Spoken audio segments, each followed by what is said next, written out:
So I think I'm experiencing some brown rage at General Milley. This is General Mark Milley, the chairman of the Joint Chiefs of Staff.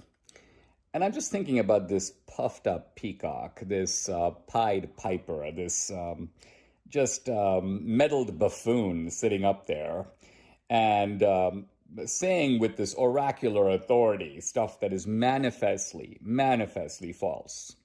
I'm white, but I want to understand the white rage that led to January 6th. The people, who wanted to overthrow the Constitution. Rubbish. White rage had nothing to do with January 6th. That was all about trying to get an accurate vote count, making sure that the election was awarded to the right guy, the guy who actually won. It had nothing to do with overthrowing the Constitution. And then goes General Milley, after all, there's nothing wrong in studying critical race theory. I've been studying it myself. I've been reading Marx and so on. And of course, it's important for people to realize that at the very beginning of the American founding, blacks were counted as 3/4 of a human being. Wait, what? Are you referring to the infamous 3/4 clause? Do you happen to know that there was no such thing, you buffoon? Are you talking about the 3/5 clause? Every educated person knows about that. Did you really go to Princeton, General Milley? Confess, you didn't. Or you did, but you were the very bottom of your class. It's either a reflection of you or it's a reflection on Princeton. Probably both. But in any event, the 3/5 clause, even if you get the number right, wasn't about the intrinsic worth of blacks or anyone else.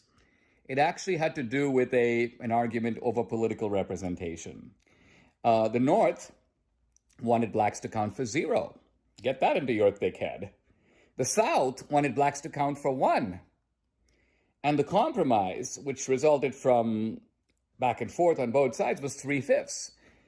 But whatever you think of the compromise, it had nothing to do with the intrinsic worth of African Americans or anyone else. So what you have here, I think, is a complete ignoramus posing as an intellectual. And moreover, the harm that he's doing is really what disgusts me.